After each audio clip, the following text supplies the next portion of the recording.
السلام عليكم ورحمة الله وبركاته. إن الحمد لله نحمده ونستعينه ونستغفره ونعوذ بالله من شرور أنفسنا ومن سيئات أعمالنا. من يهده الله فلا مضل له ومن يضلل فلا هادي له. أشهد أن لا إله إلا الله وحده لا شريك له وأشهد أن محمدا عبده ورسوله وبعد. Terakhir kisah mengharukan tentang Ka'ab bin Malik dan dua sahabatnya, Murarah dan Hilal. Ada, sebelum kita masuk ke hadis berikutnya, 22, ada beberapa fawaid yang beliau turunkan dari kisah tersebut. Karena kisah cerita dalam Al-Quran dan Sunnah itu bukan untuk dinikmati alur ceritanya. Tidak seperti sinetron, sandiwara, film. Itu kan kita nikmati alur ceritanya. Habis begini, habis begini, bikin penasaran. Al-Quran dan Sunnah ketika mengkisahkan seseorang bukan untuk dinikmati alur ceritanya. Tapi makanya alur ceritanya di Al-Quran kadang nggak karuan. Kisah tentang Nabi Musa bersama Bani Israel, penyembelihan sapi betina di Al-Baqarah seperti ini. Kisah bagaimana mereka terombang-ambing selama 40 tahun di Padang Tih. Ya, cuman beberapa ayat, nanti teruskan di surat lain, teruskan lagi di surat lain. Jadi tidak bisa dinikmati alur ceritanya. Ya. Kenapa? Karena kisah di dalam Al-Quran dan Sunnah bukan itu tujuannya. Ya. Ini anaknya siapa, nanti ini bagaimana. Ya sampai abang membunuh adiknya saja nggak ketahuan. Abangnya namanya siapa, adiknya namanya siapa. Dua-duanya anak Nabi Adam. Ya. Yang Qabil Habil itu kan tidak ada di Al-Quran, tidak ada di hadis sahih. Itu adanya di perjanjian lama, perjanjian baru. Tentu kita tidak boleh berpegang dengan apa yang ada di Taurat dan Injil. Kita disuruh berpegang dengan Al-Quran dan Sunnah saja. Ya, nggak ada cerita. Termasuk tujuh pemuda yang tidur di dalam gua selama 300 tahun. Alur ceritanya, jalan ceritanya kan tidak bisa kita nikmati. Orang cuma 3 ayat, itu pun nggak terlalu panjang. Ya. Dari mereka meninggalkan kerajaan sampai mereka bersembunyi di dalam gua, kemudian tidur kira-kira 300 tahun, kemudian bangun lagi, tidak lama kemudian meninggal lagi. Itu cuma 3 ayat pendek. Gimana mau dinikmati alur ceritanya? Namanya siapa dan seterusnya nggak ada di situ. Di negeri mana juga nggak ada, nggak penting. Yang penting apa? Bahwa Allah berkuasa menjadikan apapun yang Allah kehendaki. Yang penting pelajaran bahwa ketika kita tidak sanggup mempertahankan tauhid kita, agama kita di sebuah lingkungan, tinggalkan lingkungan itu. Walaupun nyaman sekali, itu kan di istana. 7 pemuda ini kan di istana, nyaman hidupnya. Tetapi tidak bisa mempertahankan tauhidnya karena penuh dengan kesyirikan istana waktu itu. Ya. Maka ditinggalkan. Itu fawaidnya, pelajarannya, kesimpulan hukumnya, hikmahnya yang kita ambil. Bukan menikmati alur cerita. Termasuk yang sedang kita bahas ini. Alur ceritanya tidak begitu menarik, kemarin sudah kita bahas, tapi isinya, pelajarannya banyak sekali. Saya kira ada puluhan ya. Saya kira 50 lebih ini. Saya ambilkan beberapa saja. Ibahatul ghanimati li hadhihi al-ummati al-marhumati.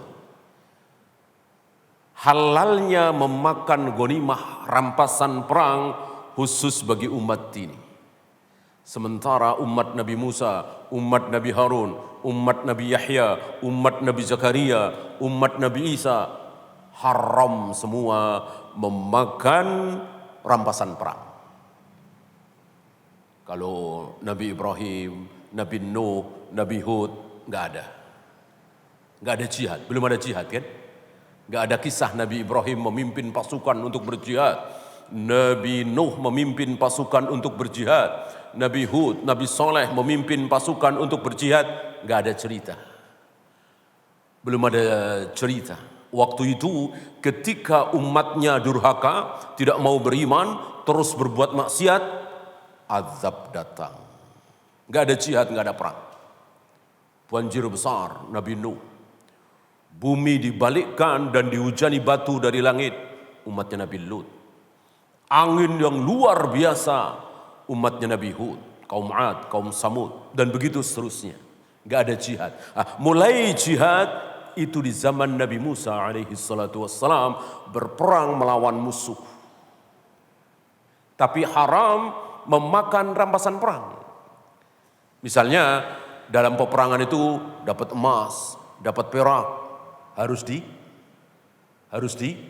harus dibakar. Nanti ada hadisnya. Setelah ini akan ada hadisnya. Nah, khusus umat Muhammad sallallahu alaihi wasallam boleh dimanfaatkan. Jangankan emas, perak, uang, ya, wanita dan anak-anaknya boleh dijadikan budak. Dan dalam hal ini Islam terus terang, gentle, terbuka.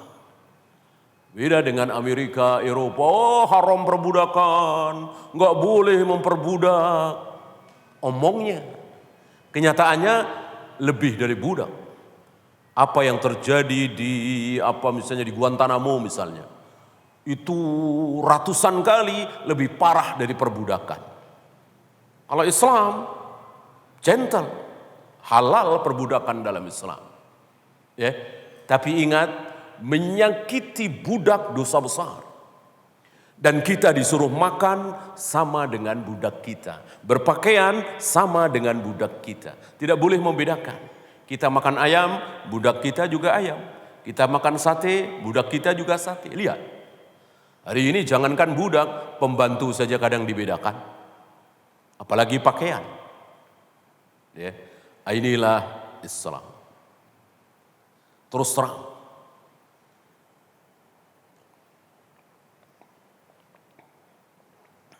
Dan tidak boleh kita ragu dengan kebenaran Islam. Kebenaran Islam yang datang dari Allah dan Rasulnya mengalahkan segala aturan di muka bumi ini. Mau PBB, mau HAM, mau gender, mau kesepakatan Eropa, Bank Dunia, kecil dibanding dengan syariat Islam. Mestinya begitu kaum muslimin. Al-Islamu ya'lu wa la yu'la alaih. Islam ini tertinggi, tidak ada yang lebih tinggi dari Islam. Hari ini seolah PBB lebih tinggi dari Islam, HAM lebih tinggi dari Islam, kadang-kadang budaya lebih tinggi dari Islam, adat istiadat kadang-kadang lebih tinggi dari Islam. Inilah rusak jadinya Islam. Al-Islamu ya'lu wa la yu'la alaih. Kalau tidak salah pernah kita bahas ya, 5 kekhususan Nabi yang tidak dimiliki oleh nabi-nabi selain beliau. Salah satunya ini. Ada syafaatul udma, ada utitu bijawami'il kalim, ucapan yang ringkas dan padat tapi isinya sangat dalam, sangat luas, menyeluruh. Ada tayamum, ya. termasuk ghanimah ini. Ya. Dan satu lagi, para nabi, para rasul diutus untuk umat tertentu. Nabi Hud khusus untuk kaum Ad saja. Nabi Saleh khusus untuk kaum Samud saja. Nabi Musa, Nabi Harun, Nabi Yahya, Zakaria khusus untuk Bani Israel saja. Aku, kata beliau, rahmatan lil alamin. Rahmat bagi seluruh alam. Artinya siapa? Artinya bagaimana? Siapapun yang mendengar bahwa namaku sudah diutus. Muhammad sudah diutus sebagai Rasul. Rasul terakhir. Muhammad sallallahu alaihi wasallam. Kok tidak mengikuti syariatku? Dia mengikuti syariat Nabi Musa misalnya, Nabi Isa misalnya, enggak mau mengikuti syariatku, maka dia akan apa? Pernah dengar di sini? Akan kekal di neraka selama-lamanya. Akan kekal di neraka selama-lamanya. Itu maksud rahmatan lil alamin. Bahwa Islam ini untuk seluruh manusia di jagat raya alam semesta ini, di muka bumi. Ya, bukan khusus orang Arab, bukan khusus orang Yaman, orang Saudi, tapi seluruh manusia di muka bumi wajib mengikuti syariat Nabi Muhammad SAW. Kalau tidak, dan dia sudah tahu nama Muhammad sudah diutus, maka dia pasti kekal di neraka selama-lamanya. Beda ketika beliau belum diutus, silahkan mau mengikuti syariat Nabi Isa, silahkan mau mengikuti syariat Nabi Harun, silahkan mau mengikuti syariat Nabi siapa. Ketika aku sudah diutus, kata beliau, tidak boleh lagi. Ini yang dimaksud bahwa salah satu nama beliau Al-Mahi, sang penghapus. Karena seluruh ajaran yang pernah ada di muka bumi ini dihapus. Terutama kekufuran yang pernah ada di muka bumi ini dihapus. Hanya ada satu ajaran yang akan diterima oleh Allah, yaitu Islam, yang dibawa oleh Nabi SAW. Ya. Kemudian jawazut tahdithi bi ni'matillah. Bolehnya menceritakan nikmat-nikmat Allah yang Allah berikan kepada kita. Ada sebagian kita beranggapan enggak boleh, itu sombong. Enggak boleh, itu pamer. Enggak boleh, itu riya. Keliru. Yang benar, boleh. Tentu harus merasa aman dari riya. Ya.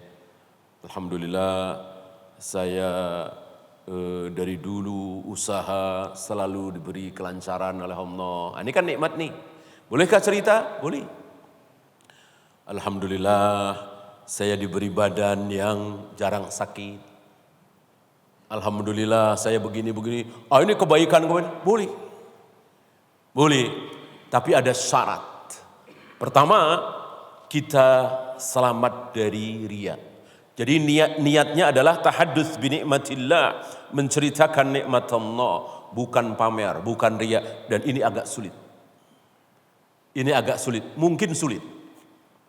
Oleh karena itu, antum yang tidak pede, jangan riya, pamer, ya sudah enggak usah cerita.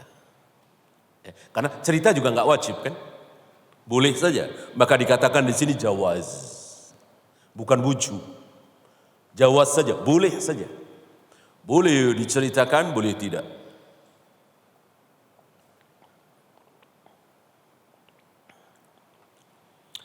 Silahkan cerita kepada orang yang pasti tidak apa? Tidak iri sama kita. Bagus. Karena likulli dzi ni'matin hasad. Selalu ada orang hasad terhadap nikmat yang kita terima dari Allah. Maka hati-hati. Ya. Kalau mau cerita, ceritalah kepada orang yang kita yakin zon berat kita, dugaan berat kita, dia tidak akan iri sama kita. Mungkin teman akrab, mungkin yang paling pasti siapa? Yang tidak mungkin iri sama kita. Ayah kita, ibu kita. Itu sangat dipastikan. Beliau tidak akan iri. Yang ada beliau bangga bersyukur. Punya anak yang sukses, punya anak yang berhasil. Walaupun kesuksesannya mengalahkan beliau. Ya, saya dagang buah sukses sampai ke mancanegara. Ibu saya atau ayah saya juga dagang buah hanya di Indonesia. Saya yakin ayah ibu saya tidak akan iri. Karena saya anak beliau. Yang ada beliau insya Allah bangga, bersyukur, senang, bahagia. Itulah kasih sayang orang tua, terutama ibu. Walaupun dikalahkan, tapi tidak iri. Beda dengan saudara, adik, kakak, hati-hati. Ini besar sekali kadang-kadang rasa irinya.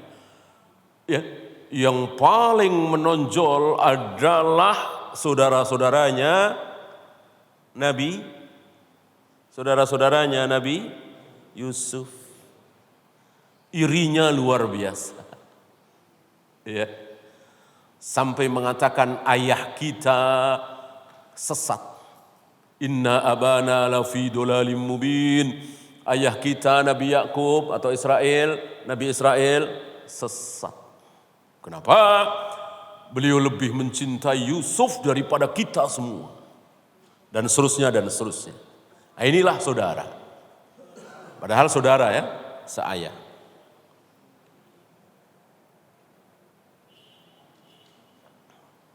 Mungkin suami istri, ya, istri akan senang bahagia ketika suaminya sukses dan begitu sebaliknya. Nah, adapun orang yang kita duga punya rasa iri,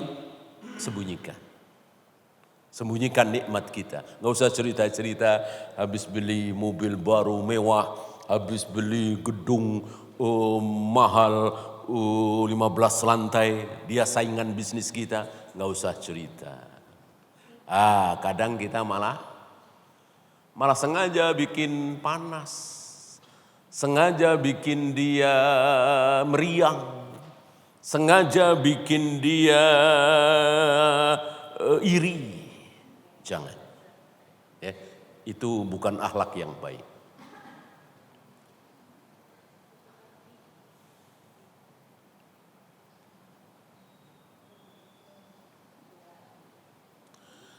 Jawazu ikhbarir rajuli an tafritihi wa taqsirihi fi ta'atillahi wa rasulihi sallallahu alaihi wasallam. Ini sebaliknya. Bolehnya seseorang menceritakan tentang kekurangannya, tentang ketidaktaatannya kepada Allah dan Rasulnya, tapi itu sudah berlalu. Ya Ka'ab bin Malik kan? Gitu. Adapun urusan syahwat, jangan. Haram. Ya.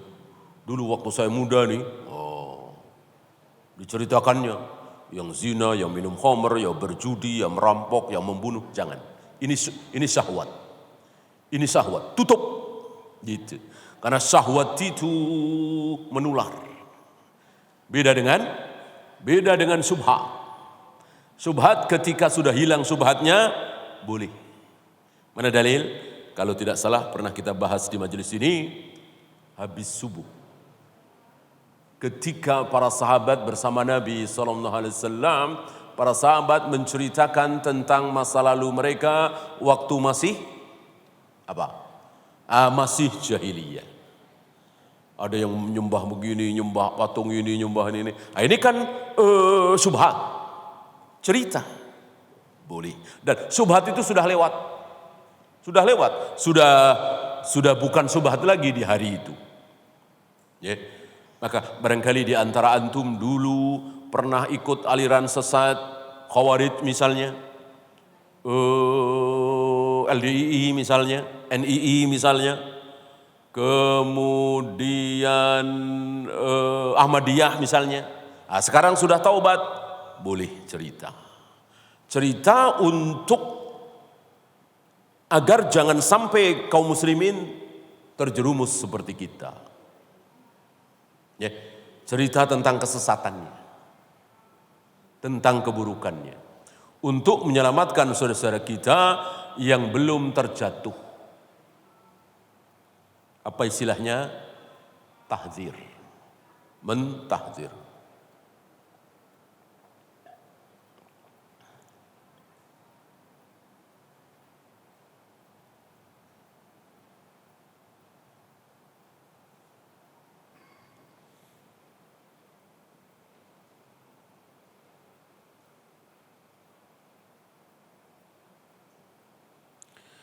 Al-jaisu fi hayati Rasul sallallahu alaihi wasallam lam yakun lahum diwanun jami'un. Pasukan di zaman Nabi sallallahu alaihi wasallam tidak dihususkan. Tidak dihususkan. Siapapun laki-laki, dewasa, tidak cacat, punya perbekalan, dialah pasukan. Maka tidak ada pasukan khusus, berperang khusus. Apa istilah kita militer, ya. Ada sipil, ada militer. Di zaman Nabi belum ada. Apakah itu bid'ah? Tidak bid'ah. Karena ini bukan urusan ibadah. Yang bid'ah itu urusan ibadah, sholat, puasa, zikir, wirid, tayamum, ya. Tayamum kok mengusap kaki, itu bid'ah. Karena Rasul mengajarkan tayamum tidak pakai mengusap kaki. Gitu. Azan hayya 'ala shalah 3 kali, itu bid'ah. Karena Nabi dan para sahabat mengajarkan azan itu hayya 'ala shalah 2 kali. Padahal 3 kali tentu lebih baik dari 2 kali. Tapi itulah bid'ah. Kullu bid'atin dhalalah wa kullu dhalalatin finnar. Semua bid'ah adalah sesat, semua yang sesat tempatnya di neraka. Ya, itu khusus ibadah mahdhah. Wudu, tayamum, solat, azan, qomat, tawaf, sa'i, melempar jumrah, mencium hajar aswad, ya. Ini antum bisa tandai, ya. Dari mulai wudu, tayamum, solat, puasa, zikir, baca Al-Quran. Beda dengan sedekah, nolong orang. Ini kan ibadah juga nih. Berbakti kepada orang tua, nolong orang yang kesusahan, cari nafkah. Ini kan ibadah juga. Tapi sifatnya berbeda dengan sholat, tawaf, sa'i, mencium hajar aswad, melempar jumroh. Beda. Inilah yang satu boleh beda dari Nabi, yang satu tidak boleh beda. Tidak boleh lebih dari Nabi sallallahu alaihi wasallam. Ya. Adapun nikah, cari nafkah, berbakti kepada orang tua, sedekah, caranya tidak seperti cara Nabi, enggak masalah. Enggak masalah, ya. Kalau tidak salah pernah kita bahas di majelis ini. Perbedaan antara ibadah mahdhah dengan ibadah ghairu mahdhah. Yang satu bebas berkreasi, yang penting baik, yang penting hasilnya bagus. Yang satu jangankan berkreasi ini, nambah satu aja enggak boleh, dosa. Ya tadi, hayya 'ala shalah 2 kali, kita bikin 3 kali kan lebih bagus. Kalau perlu, hayya 'ala shalah aja semuanya, kan pas. Mari kita sholat, mari kita sholat, mari kita sholat. Mungkin lebih mengena. Ya, itulah bid'ah. Semua bid'ah adalah sesat, semua yang sesat terancam neraka.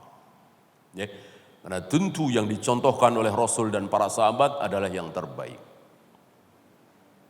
Nah, pembagian kaum muslimin menjadi militer dan sipil tidak bid'ah. Buktinya apa?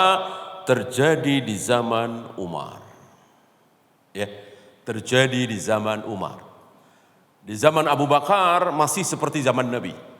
Seluruh laki-laki dewasa, tidak sakit, tidak cacat, maka dia adalah pasukan perang. Di zaman Umar, kaum muslimin sudah semakin banyak, mungkin sudah mencapai ratusan ribu atau jutaan, maka ada militer, ada sipil. Ada laki-laki yang dipersiapkan untuk berperang, ada yang tidak. Ya, sampai hari ini. Jadi adanya militer dan sipil dimulai di zaman Umar.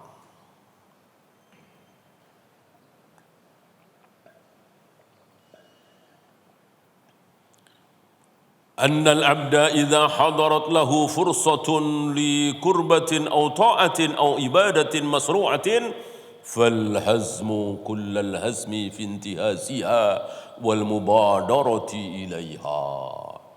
Seorang hamba apabila dia punya kesempatan untuk melakukan pahala, untuk melakukan kewajiban, maka segeralah.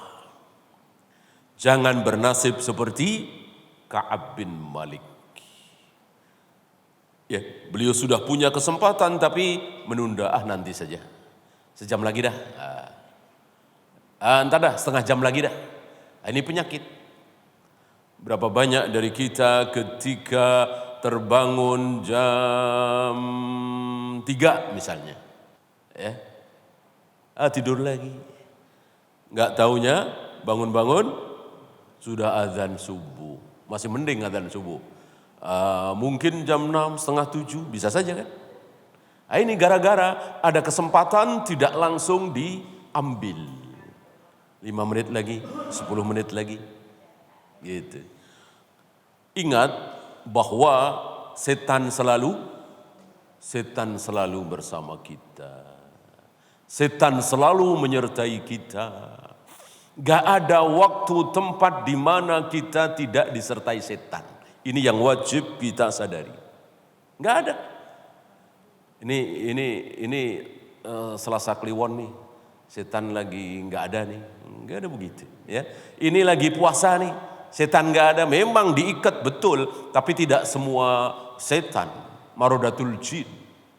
Setan-setan yang kuat. Adapun setan-setan yang lemah, yang biasa, dibiarkan menggoda manusia. Maka kalau bulan puasa kok kita berbuat maksiat, malu kita. Berarti kita kalah hanya oleh setan-setan kecil. Innalillah. Ya, maka umumnya orang-orang soleh, orang-orang baik, bulan puasa itu selamat. Nanti bulan Syawal dosa lagi, maksiat lagi. Karena setan-setan kuatnya dilepas lagi. Marodatul jin, kata Nabi SAW. Ini yang harus kita camkan. Ya, tidak ada waktu, tidak ada hari, tidak ada tempat di mana kita tidak bersama syaitan. Ya, dan itu sudah janji iblis. Akan terus menggoda anak Adam. Dari depan, dari belakang, dari kiri, dari kanan. Ya, kapanpun, dimanapun. Maka selagi ada kesempatan untuk berangkat, berangkat. Ya. Ada uang untuk store ONH, sudah, bismillah. Jangan diputar dulu, lumayan ini ada proyek besar, ya, ini godaan. Udah store. Nanti lain lagi, ya, ceritanya lain lagi, insya Allah.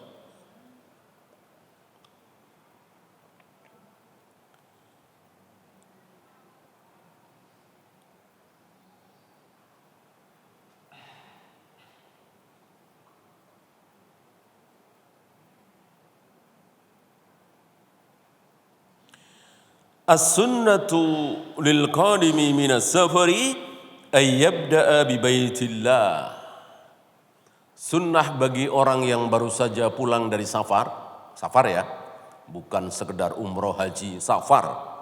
Safar itu pulang dari keluar kota, pulang dari haji umroh jelas itu safar. Pulang dari Surabaya, pulang dari Makassar, pulang dari Bandung, itu safar. Maka sunnah kalau mau diperpahala insyaallah, jangan pulang ke rumah dulu sebelum mampir masjid. Ngapain? Sholat 2 rakaat. Barangkali ini salah satu sunnah yang hilang dari kaum muslimin. Jarang di antara kaum muslimin yang melakukan ini.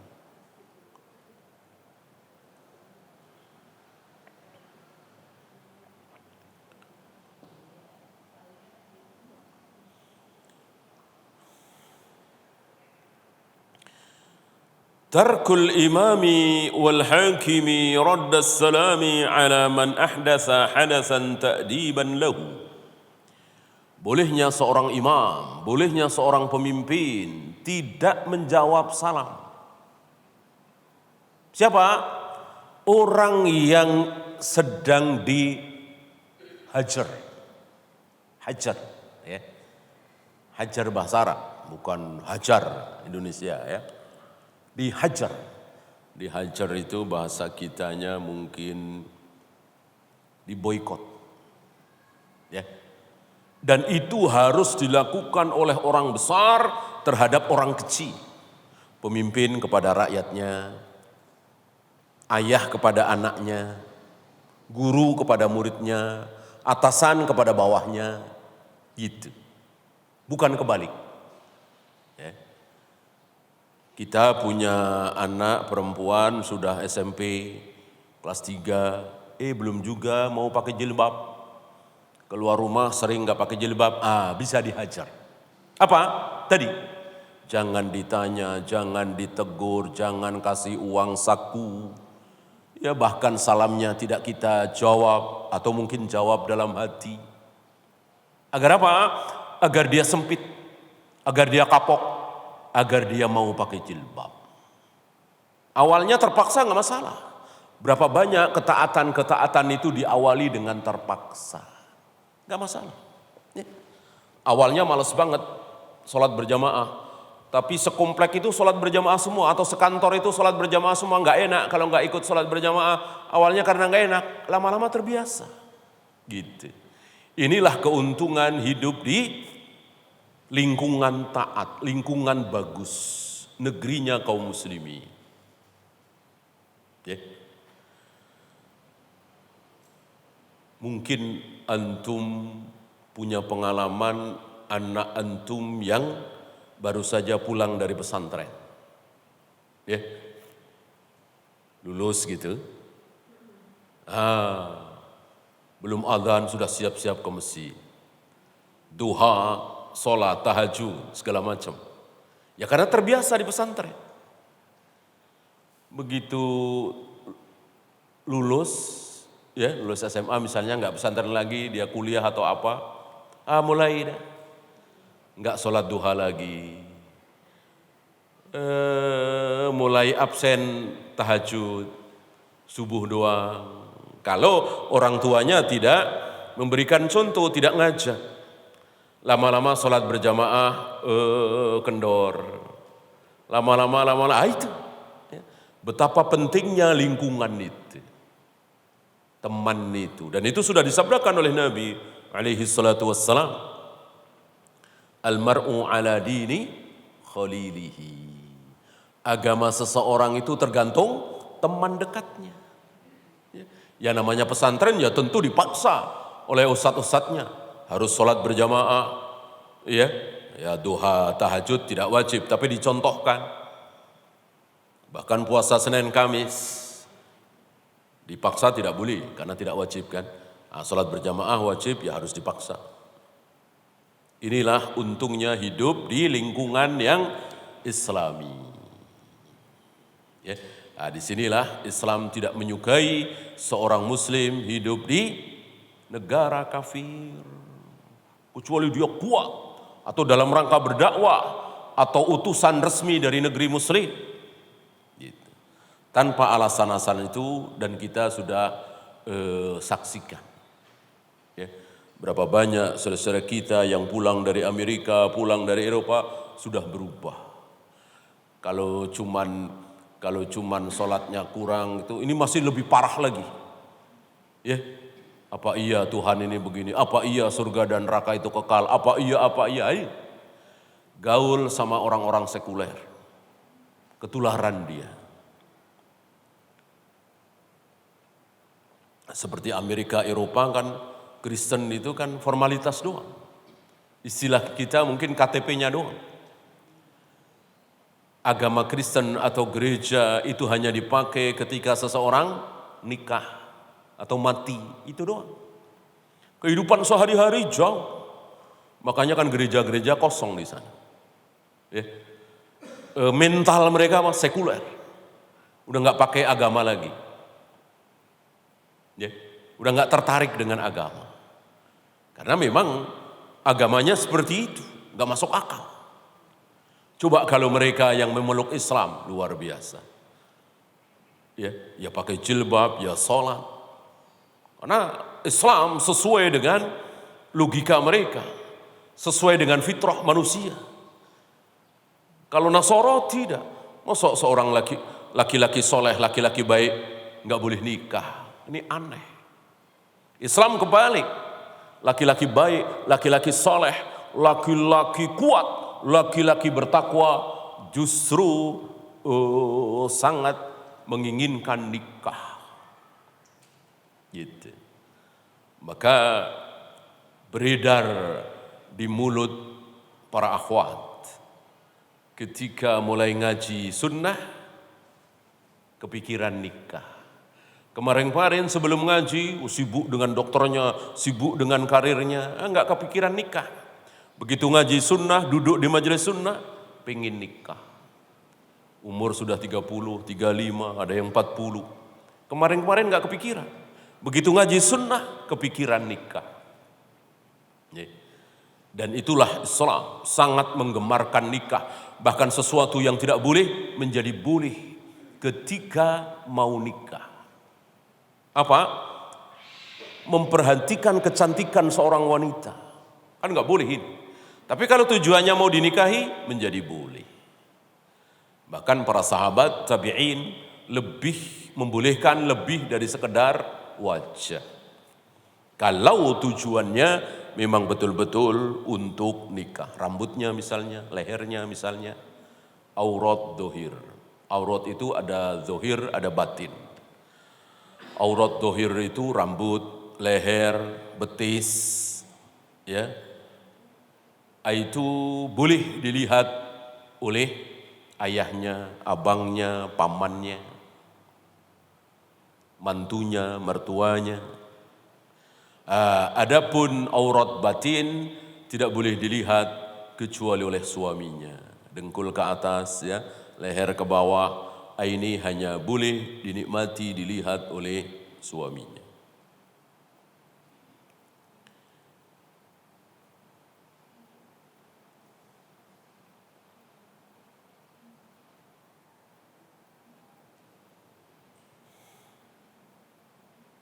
Nah, kembali masalah hajar tadi ya. Sekali lagi harus dilakukan oleh orang kuat terhadap yang lemah. Seperti tadi orang tua terhadap anak, atasan terhadap bawahan, tidak sebaliknya. Tidak sebaliknya. Ya. Kita ingin orang tua kita berhenti ngerokok, kita ingin mertua kita berhenti dengerin musik, minum khamr. Nah, kita hajar, ya tentu tidak tepat. Ya. Kita nggak ajak ngomong, kita nggak kasih salam, salamnya nggak kita jawab, padahal dia mertua kita, padahal dia atasan kita, ya tentu tidak bermanfaat. Yang ada malah dipecat kita ya minimal dikepret kita ya. Itu dia tidak paham kaidah hajar. Ada anak-anak muda hari ini, ya ada di sekitar Jakarta ini, nggak paham kaidah hajar. Jadi mereka kecil, mereka minoritas, mereka bukan orang besar, bukan pengusaha, bukan orang berpangkat, tapi menghajar kita. Kita kasih salam dia nggak mau jawab. Katanya menghajar, karena kita banyak berbuat maksiat. Itu keliru.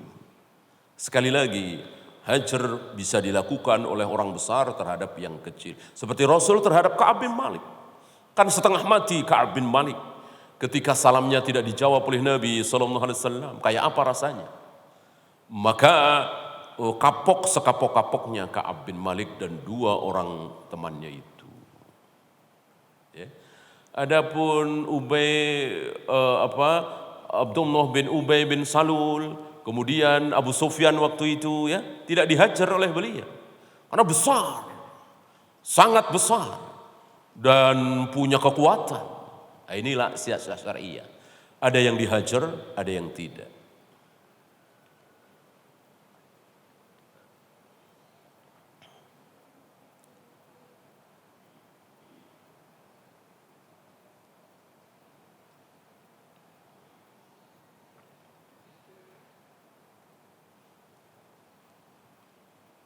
As-sidqu manjatun. Kejujuran itu bisa menyelamatkan. Lihat Ka'ab bin Malik jujur dan selamat. Betul 50 hari tersiksa luar biasa. Bumi Madinah yang luas itu terasa sempit menghimpit dia. Tapi ya cuma 50 hari. Setelah itu namanya diabadikan dalam Al-Quran. Ya, walaupun tidak namanya ya, tapi kisahnya disebut 3 orang. Wa 'ala thalathati allati khulifu, terhadap 3 orang yang ditangguhkan taubatnya, diterima taubatnya. Ya. Sementara orang-orang munafik yang berbohong, ya Rasul saya sakit, kata Nabi, iya. Ya Rasul saya berhalangan, kata Nabi, iya, semoga Allah ampuni. Ya, itu diancam. Ya. Fa inna Allah la yarda 'anil qaumil fasikin. Allah tidak ridho. Ya, kalau sudah dibilang Allah tidak ridho, selesai. Mau apa? Ya, tidak diridhoi oleh Allah. Yahlifuna lakum litardau anhum. Mereka bersumpah di hadapanmu ya Muhammad supaya engkau ridho. Ketahuilah Allah tidak akan pernah ridho.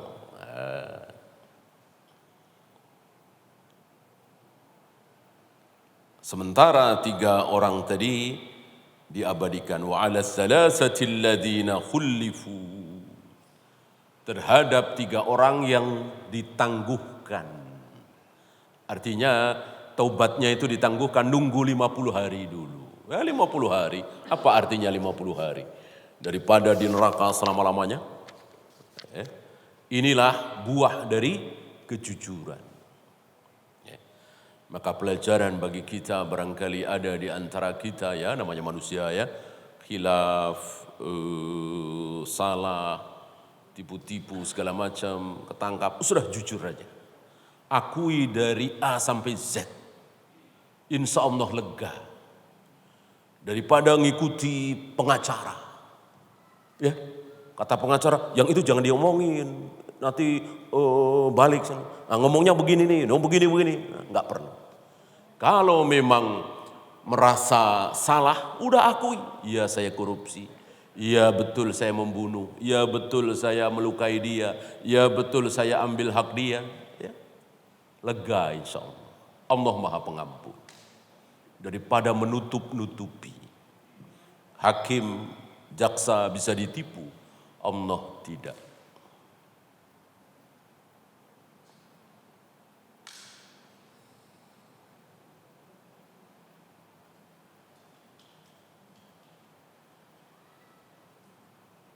Satu lagi, istihbabu sujud syukri. Disunahkan sujud syukur. Ketika Ka'ab bin Malik mendengar pertama kali turunnya ayat kepada Nabi SAW yang menyatakan bahwa Allah mengampuni 3 orang ini, langsung Ka'ab bin Malik sujud syukur. Dan Nabi mengatakan, absyir bi khairil ayyam. Bergembiralah dengan sebaik-baik hari semenjak engkau dilahirkan oleh ibumu.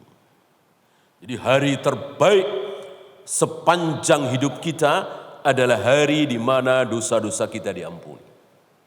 Hanya kan kita nggak tahu. Ka'ab bin Malik tahu. Karena wahyu. Nabi wafatkan, wahyu sudah putus. Kita nggak tahu kapan doa-doa dosa-dosa kita diampuni oleh Allah. Ya.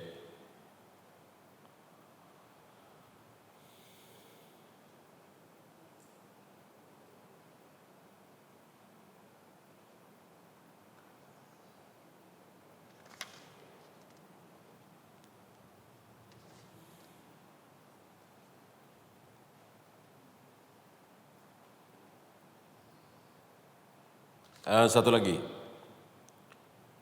Istihbabul kinayati fi al-alfadhil istimta'i bin nisa. Disukai pakai kinayah, kiasan dalam hal bersenang-senang dengan wanita atau menjima istri, itu disukai memakai kalimat-kalimat yang tidak vulgar. Ya, itu terambil dari pertanyaan Ka'ab, ucapan seseorang kepada Ka'ab bahwa engkau disuruh menjauhi istrimu. Maksudnya jangan menjima. Ya. Dan banyak itu di Al-Quran dan Sunnah kata-kata yang menunjukkan kepada jima, tetapi tidak ada kata-kata jima. Bagian dari akhlak. Satu lagi terakhir, istihbabul khuruji lis-safari yaumal khamis. Disukai safar itu di hari Kamis. Ya. Berangkatnya Nabi ke perang Tabuk dan perang-perang lain safar, sering beliau memilih hari Kamis. Adapun berjalan disunahkan siang apa malam? Malam. Ya, malam. Nabi kalau siang lebih banyak istirahat, malam berjalan. Dan Nabi mengatakan wajib kita imani malam hari itu bumi dilipat, dikerutkan oleh Allah. Maka insya Allah jaraknya lebih dekat. Wallahu a'lam. Ya, itu saja. Ada pertanyaan? Silakan.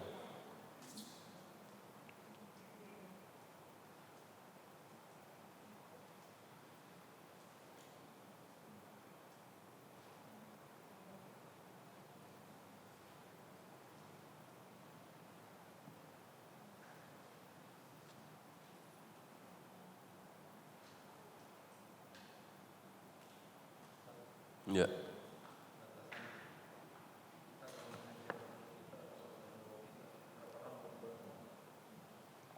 Sampai tobat. Tadi 50 hari itu waqi'atul ain saja. Istilah sederhananya ya kebetulan. Ya. Bukan menjadi patokan. Sampai kalau contoh tadi ya, sampai putri kita mau pakai jilbab. Baru kita kasih hadiah ya. Jangankan salam, justru kita kasih salam duluan, kita peluk, kita cium, kita kasih hadiah, kita ajak makan enak misalnya, ya. Menyenangkan anak kita yang mau bertaubat. Nah, termasuk bawahan kita. Bawahan kita enggak mau berhenti dari ngerokok misalnya, kita cuekin, kita enggak tegur.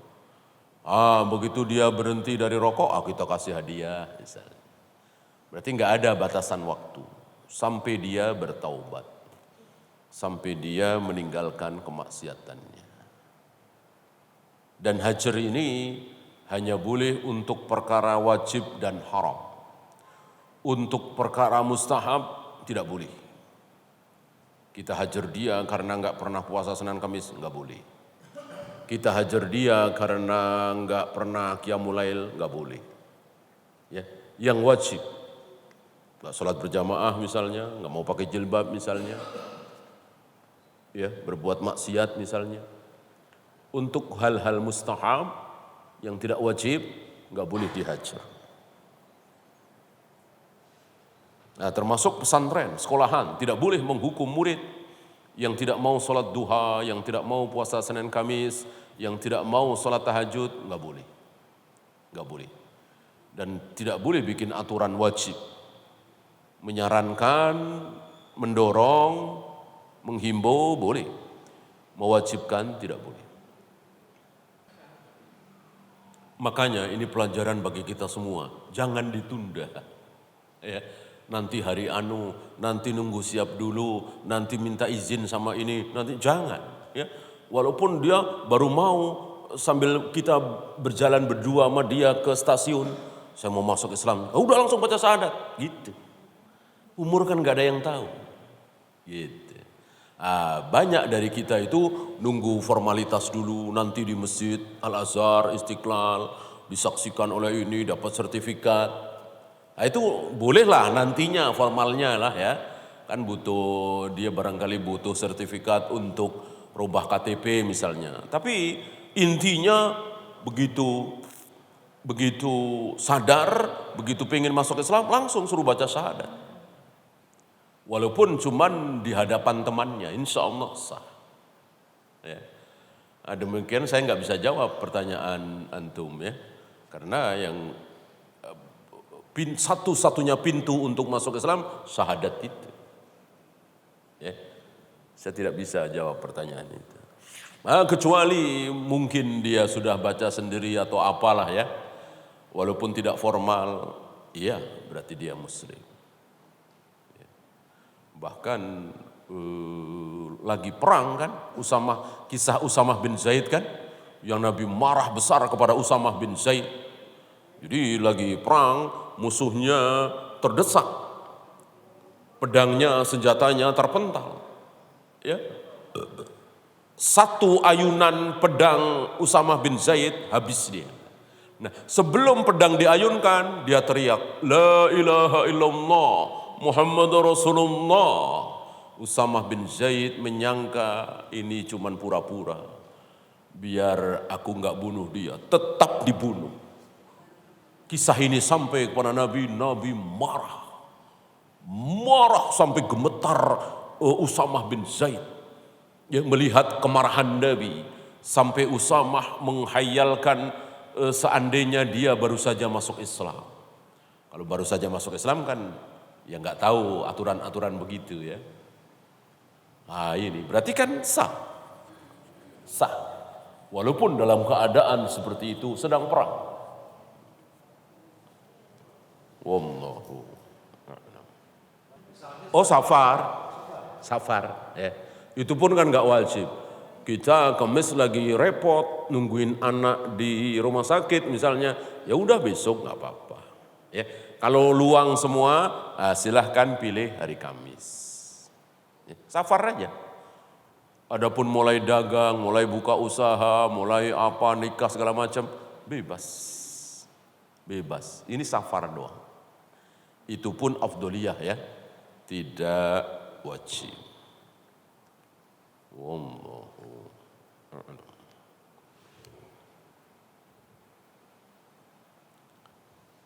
Ada lagi? Ibu ada? Kalau tidak ada, kita akhiri. Subhanakallahumma bihamdika asyhadu an la ilaha illa anta astaghfiruka wa atubu ilaik. Assalamualaikum warahmatullahi wabarakatuh.